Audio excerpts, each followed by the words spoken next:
When talking about professional development, the most important question is why? As educators, we are asked to create engaging learning environments for our students. But then, we are subjected to this large group, one and done in-services that leave teachers lost or confused, top-down directives, teaching tech skills, not tech integration, professional development out of context, mundane. Can you relate? Leaving teachers looking like this, or even worse, this, the true reality of what teachers are doing during mandated professional development sessions. Professional development, more specifically good professional development, where teachers view themselves as active, engaged participants, responsible for their own learning, where the line between student and teacher becomes blurred. Good professional development is difficult to come by in the U.S. educational system. No Child Left Behind requires teachers to participate in, quote, high-quality professional development, unquote. But where is No Teacher Left Behind? With technology tools increasingly being placed in classrooms without sufficient training and support, particularly this, my favorite classroom setup, that the photographer, who I'm guessing was the teacher, titled Laptop Cart and Printer Corner. Who wants to create in a corner? With governments, states, districts, schools, and parents demanding that students be educated to be, quote, 21st century learners, a term I dislike, but that's a whole nother presentation. Our students need to be good citizens, global citizens, contributing members of an ever-connected society, engaged participants in our communities, our schools, cities, our state, our nation, and world, a connected world, connected to others across geographic divides. We must not leave our teachers behind. This is a critical problem in our educational system. We are on the precipice.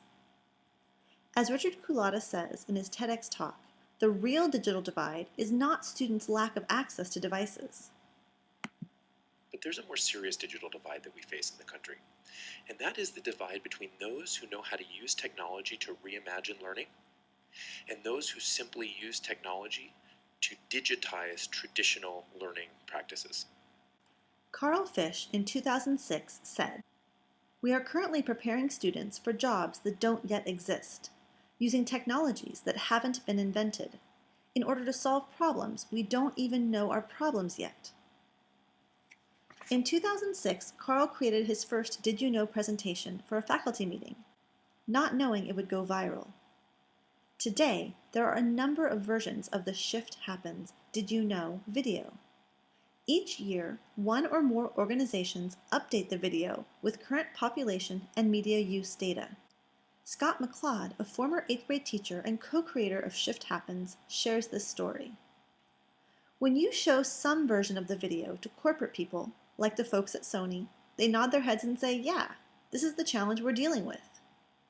When you show it to kids, to students, they nod their heads and say, yeah, we've been waiting for you to catch up. We've been living through all of this. When you show it to educators, as often as not, the predominant reaction is withdrawal. They retreat like a turtle to its shell. Not all of them, but a lot of them. It's too much. It's too overwhelming. They don't know what to do with it. This is our challenge, says McLeod. We cannot leave our teachers behind.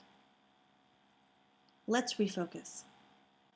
Nell Noddings espoused a 4-part model of care and moral education: modeling, dialogue, practice, and confirmation. This philosophy of care ethics, or relational ethics, has many similarities to professional development, more specifically, technology-related professional development.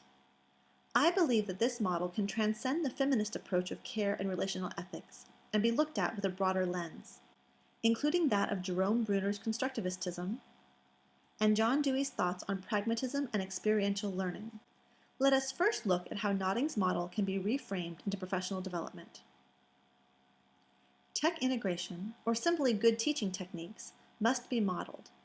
Professional development providers must show, not just tell, what constitutes good or successful technology-integrated teaching.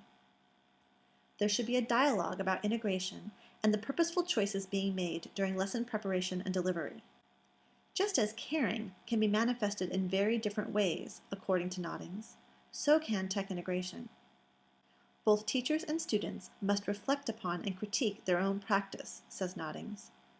It is with this lens that teachers must evaluate their use of technology within a lesson. Experiential, hands-on learning by teachers may help encourage them to provide such an environment or experience for their students. This leads to the next component, practice.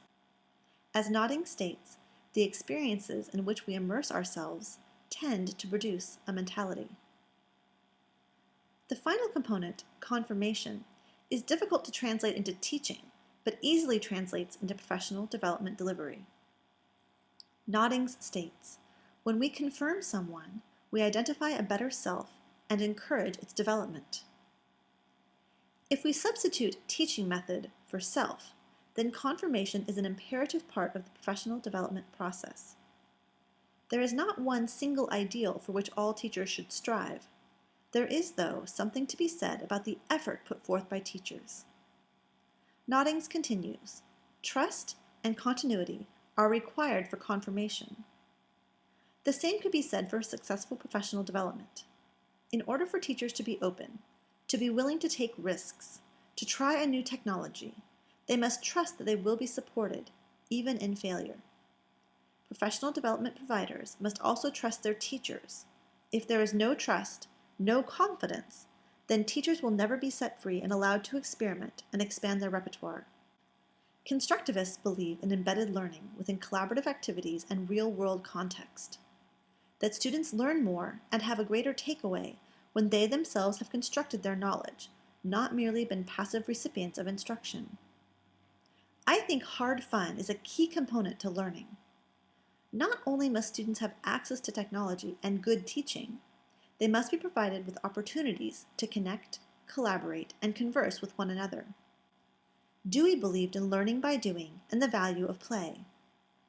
That teachers should capitalize upon the interests of their students and be learners together. That the most valuable learning experiences are those that are built upon or connected to prior experience. Educational experiences should be both experiential and engaging, not rote learning, but not merely entertainment either. Which brings us back to, we cannot leave our teachers behind. We must not leave our teachers behind. In order for the U.S. educational system to produce engaged participants in our global society, we must provide professional development, more specifically, good, high-quality professional development. One thing that Dewey never addressed, but that Noddings pointed out, is why. And the answer? Because we care.